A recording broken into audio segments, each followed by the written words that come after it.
సూరజ్ని follow అవుతూ వెళ్ళిన శివనారాయణకి ఎదురుపడ్డ గుండె పగిలే నిజం. మరి శివనారాయణ ఏ నిజాన్ని తెలుసుకున్నాడు, అసలు ఏం జరిగింది తెలుసుకోవాలనుకుంటే వీడియోనైతే చివరి వరకు మిస్ కాకుండా చూసేయండి. జోష్న నిజస్వరూపం బయటపడాలని కోరుకునే వాళ్ళు వెంటనే మా వీడియోనైతే లైక్ చేసేయండి. ఇక ఇంటికి వచ్చిన సూరజు రూమ్ కోసం వెతుక్కుంటున్నాడని తెలుసుకుని తన ఇంట్లోనే ఉండమని చెప్తూ ఉంటాడు. సార్ అది కాదు సార్, ఇక్కడ ఎలా ఉంటాను నేను, ఏం పర్వాలేదు, నువ్వు అవుట్ హౌస్లో ఉండొచ్చు అని చెప్పేసి శివనారాయణ అంటూ ఉంటాడు. తాత అతనేలా, ఏమైంది, ఏం జరిగింది అని చెప్పేసి అంటూ ఉండగానే అది కాదు తాత, సూరజ్ ఇక నుంచి మన అవుట్ హౌస్లో ఉంటున్నాడు. తాత ఎక్కువగా పారుకి ఇష్టం లేనట్టుందేంటి? ఏం పారిజాతం, నీకిష్టం లేదా? నీకిష్టం లేకపోతే చెప్పు, అయితే వద్దని చెప్తారా? కాదు, నువ్వు ఆ వైపుకు వెళ్ళడం మానేయమని చెప్తాను అని చెప్పేసి అంటూ ఉండగా తాత గట్టిగానే ఫిక్స్ అయినట్టున్నాడు. ఇప్పుడు నేను ఎంతగా చెప్పినా తాత వినిపించుకోడు. ఈ సూరజ్ చాలా తెలివిగా ప్లాన్ చేసుకుని వచ్చినట్టున్నాడు. వీడిని ఎంత దూరంగా పంపించేద్దామంటే వీడు నాకు అంత దగ్గరగా వస్తున్నాడేంటి అని చెప్పేసి అనుకుంటూ ఉంటుంది జోష్నైతే. హేమ్మా సుమిత్ర, నీకేమైనా అభ్యంతరం ఉందా? దశరథ, నీకేమైనా అభ్యంతరం ఉందా? లేదు మావయ్య గారు, లేదు నాన్న, మీ నిర్ణయాన్ని మేము గౌరవిస్తాం. మీరేదైనా ఒక నిర్ణయం తీసుకున్నారు అంటే దాని వెనుక ఎంతో అర్థం ఉంటుంది, ఎంతో ఆలోచన కూడా ఉంటుంది. సూరజ్ ఇక్కడుండడంలో మాకు ఎలాంటి అభ్యంతరమూ లేదు. సూరజ్ లాంటి మంచి అబ్బాయి మన ఇంటి ముందు ఉండడం కూడా మనకి మంచిదే కదా. తన వల్ల మనకి ఎలాంటి ఆపద లేనప్పుడు తను ఎక్కడున్నా మనకి ఎలాంటి నష్టం లేదు. మన ఇంటి అమ్మాయిని కాపాడినా సూరజ్ ఇబ్బంది పడకూడదు. అందుకు సూరజ్ ఇక్కడుండడమే కరెక్ట్ అని చెప్పేసి సుమిత్ర ఒప్పుకుంటుంది, దశరథ కూడా ఒప్పుకుంటాడు. ఇంకేంటయ్యా, నీకేమైనా అభ్యంతరం ఉందా? అది ఇంక నువ్వేమీ ఆలోచించుకో. నువ్వు ఇక నుంచి మా అవుట్ హౌస్లో ఉండబోతున్నావు. కార్తీక్, తీసుకుని వెళ్ళి తనకి తన రూమ్ చూపించు అని చెప్పేసి అవుట్ హౌస్ అయితే చూపించమని చెప్పేసి శివనారాయణ పంపిస్తాడు. బ్రదర్, మంచి ఛాన్స్ అయితే కొట్టేశావు. మా తాత మనసులో స్థానాన్ని బాగానే సంపాదించుకున్నావు. ఇక నుంచి నీ ఆట నువ్వు మొదలెట్టుకో. జోష్నకి ఎలా బుద్ధి చెప్పాలో నీకే వదిలేస్తున్నాం. జోష్నకి తగ్గవాడివి నువ్వే అని మాకు అర్థమవుతుంది.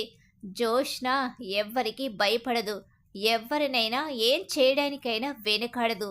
అలాంటి జోష్నని దారిలో పెట్టగలిగే జోషున్న వాడివి నువ్వే కాబట్టి ఇక్కడి వరకు వచ్చావని అనిపిస్తుంది. చూద్దాం కాలం ఏం నిర్ణయించిందో అని చెప్పేసి ఇక కార్తీక్ ఇంటికైతే వెళ్ళిపోతాడు. ఏంట్రా కార్తీక్, ఏమైంది? ఏం లేదులేమ్మా, ఏం కాలేదు. అక్కడేంటి పరిస్థితి? ఏముంది, అంతా మామూలే. సూరజ్ జోష్నని కాపాడాడు కదా తాత, సూరజ్ని అదే అవుట్ హౌస్లో ఉండమని చెప్పాడు. మంచి పని చేశాడు. సూరజు మంచి అబ్బాయిలా ఉన్నాడు. పాపం జోష్న కారణంగా గాయాలు కూడా అయినాయంట కదా, దీప నాతో చెప్పింది అని కాంచన అంటూ ఉంటుంది. ఈలోగా సరే అయితే దీప్ ఎదురు చూస్తున్నట్టుంది అని చెప్పేసి దీప దగ్గరికి వెళ్తాడు. దీపకు జరిగిందంతా చెప్తాడు. ఏం జరుగుతుంది బావా? అసలు సూరజ్కి తాత గెస్ట్ హౌస్ ఇవ్వడం ఏంటి? ఏముంది, తాత ఆలోచించాడు. సూరజు జోష్న విషయంలో ఎలా ప్రవర్తిస్తున్నాడో, కంపెనీ విషయంలో ఎలా ఆలోచిస్తున్నాడో, తన ఆలోచన, తన మనస్తత్వం ఇవన్నీ కూడా తాత గమనిస్తున్నాడు. తాత మనసులో ఏ ఆలోచన ఉందో కొంచెం కొంచెంగా నాకు అర్థమవుతుంది. చూద్దాం ఏమో ఏం జరగబోతుందో. సూరజ్ చాలా మంచివాడు. చాలా జాగ్రత్తగా ఉండకపోతే ఈ జోష్న ఏదైనా చేస్తుంది. సూరజ్ మంచివాడు, తెలివైనవాడు. అలాగే ఏదైనా తన దాకా వస్తే ఊరుకోడు. కాబట్టి జోష్న కాస్త జాగ్రత్తగానే ఉంటుంది అనిపిస్తుంది. జోష్న సూరజ్ని ఏదో చెయ్యాలనుకుంది, కానీ ఇంకేదో జరిగి సూరజ్ తన కళ్ళ ముందుకే వచ్చి పడ్డాడు. కాబట్టి ఇంక మరోసారి ప్రయత్నం చెయ్యదనే అనుకుంటున్నాను అని చెప్పేసి అంటూ ఉంటాడు కార్తీకు. జోష్న లోపలికి వెళ్ళిపోయిన తర్వాత కోపంతో రగిలిపోతూ ఉంటుంది. ఛీ, ఏం జరుగుతుంది నా చుట్టూ? నా చుట్టూ నా శత్రువులు ఎక్కువైపోతున్నారు. ఒకరిని గెంటేశాను అనుకునేసరికి ఇంకొకరు వచ్చి పడుతున్నారు. ఏంటే ఇదంతా? అసలు దారిన పోయే ముళ్ళ కంపని ఎందుకు తగిలించుకున్నావే? పైగా ఆ రౌడీలొచ్చి నిన్ను పట్టుకోవడమేంటే? డబ్బులిచ్చేసినా కూడా రౌడీలు నిన్నెందుకు పట్టుకున్నారు? ఏమో ఆ వెధవలు ఎందుకు పట్టుకున్నారు? ఈ వెధవ ఎందుకొచ్చి కాపాడాడు? ఇప్పుడు తీరా ఇక్కడికే వచ్చి పడ్డాడు. ఏమో ఏదో జరగబోతుంది అనిపిస్తుంది. జాగ్రత్తగా ఉండకపోతే చాలా ప్రమాదంలో పడిపోతావు. అని చెప్పేసి పారిజాతమైతే అంటూ ఉంటుంది. పారిజాతమైతే కాస్త భయపడుతుంది. ఓ పక్కన దీప, కార్తీకు, మరో పక్క సూరజు. ఎక్కడ దీని జాతకం ఎలా మారిపోతుందో ఏంటో! అసలు పరిస్థితులు చూస్తే రోజురోజుకి చేజారిపోతున్నాయి. జోష్న చేసే పిచ్చి పనుల కారణంగా ఇప్పుడు ఏం జరగబోతుందో కూడా ఊహకు కూడా అందడం లేదు అని చెప్పేసి పారిజాతం అనుకుంటూ ఉంటుంది. ఇక సూరజ్ విషయంలో ప్రతిరోజు కూడా సూరజ్‌ని శివన్నారాయణ గమనిస్తూ ఉంటాడు.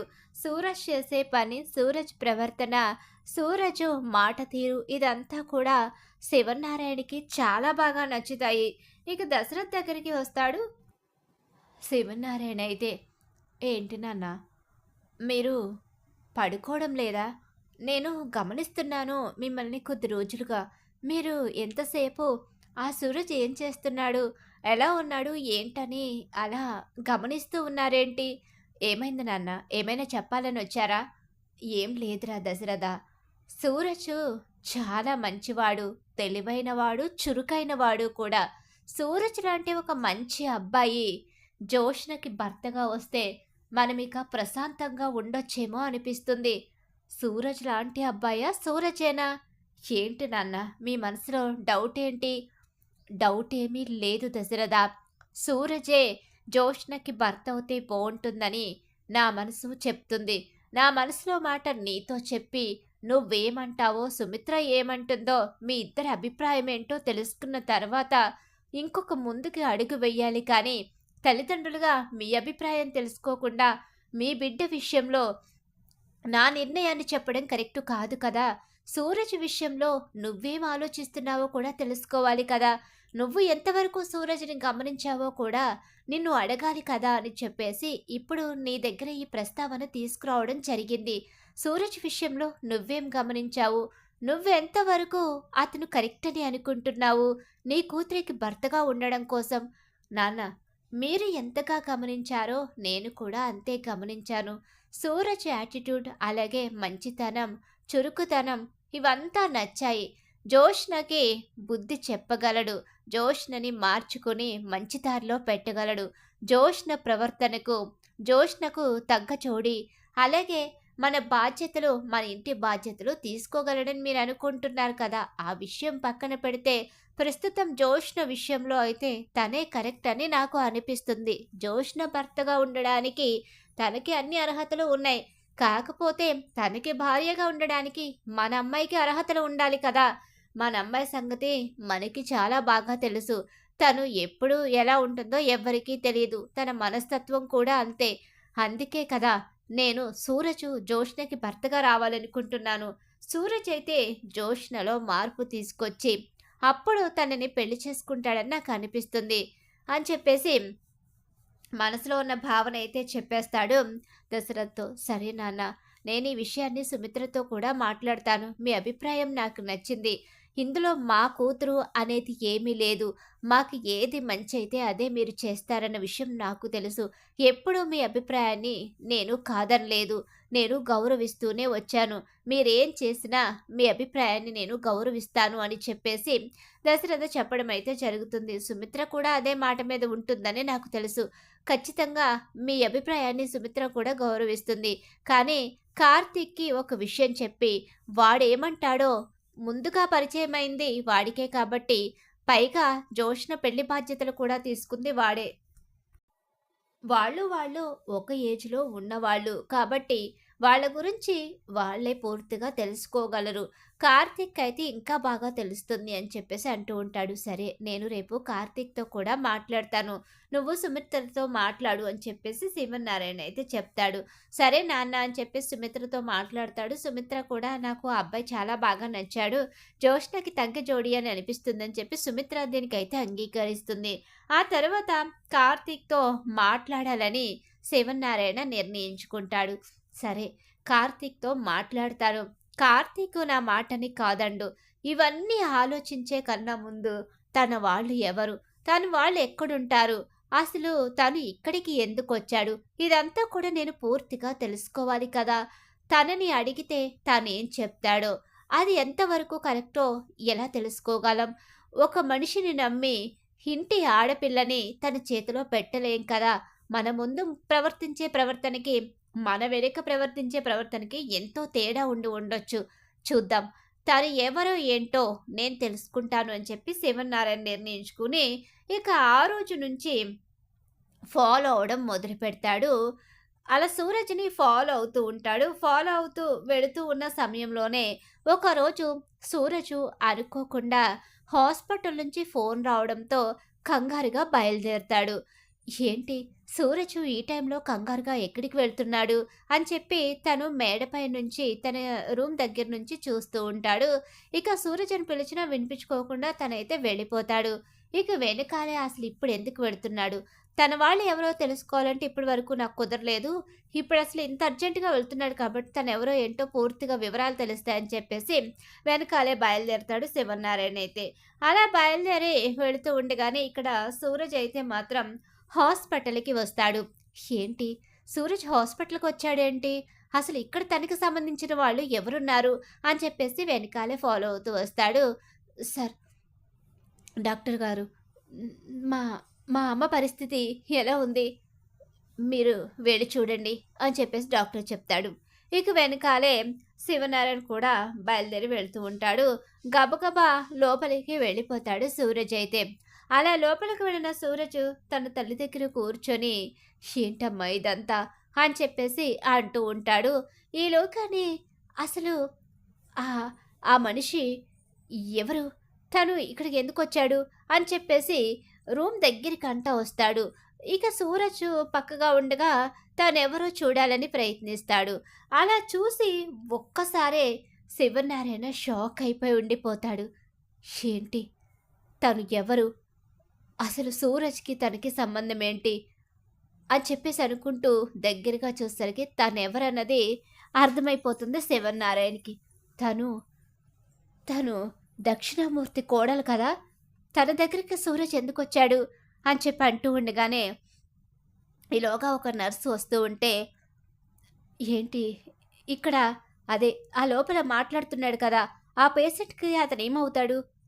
అతను ఆ పేషెంట్‌కి కొడుకవుతాడు అని చెప్పేసి అంటూ ఉండగానే ఒకసారి షాక్ అయిపోతాడు. అంటే సూరజు దక్షిణామూర్తి మనవడా?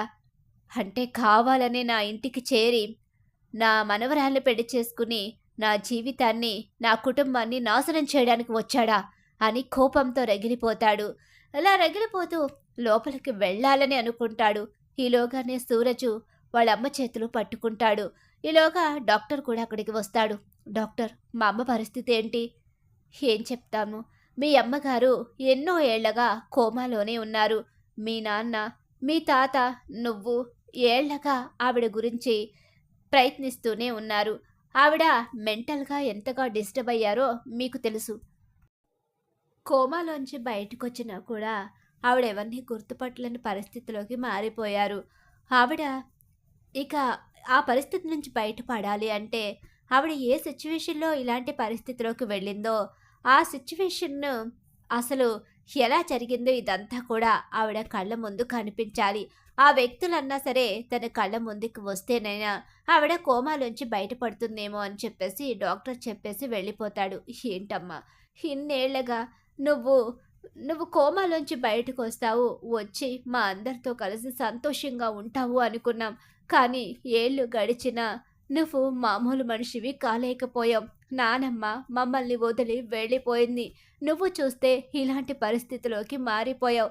తాత, నేను, డాడీ ముగ్గురము ఒంటరి వాళ్ళం అయిపోయాము. దీనంతటికీ కారణమైన ఆ కుటుంబం సంతోషంగా ఉన్నారు. అలా అని నాకు అత్త మీద ఎలాంటి పగ లేదు. అత్తకి తెలియకుండా జరిగింది. తెలిస్తే అత్త ఏ తప్పు జరగనివ్వదని నాకు తెలుసు. మన కుటుంబం ఇలా కావడానికి కారణం ఎవరన్నది అత్తకి తెలీదు. ఆ ఇంట్లో ఉన్న తాతకి తెలీదు. కానీ ఆ ఇంట్లో మరో మనిషికి చాలా బాగా తెలుసు. మన కుటుంబాన్ని నాశనం చేసి తను మాత్రం తన మనవరాల్ని ఆ ఇంటి వారసురాల్ని చేసి సంతోషంగా ఉంది. తన మనవరాలే ఆ ఇంటి వారసురాల్లా గొప్పగా బ్రతుకుతుంది అని చెప్పనేసరికి శివనారాయణ ఆ మాటలని షాక్ అయిపోతాడు. ఏంటి వీడిలా మాట్లాడుతున్నాడేంటి? అసలు పారిజాతం ఏం చేసింది? జోష్న నా మనవరాలు కాదు అంటాడేంటి?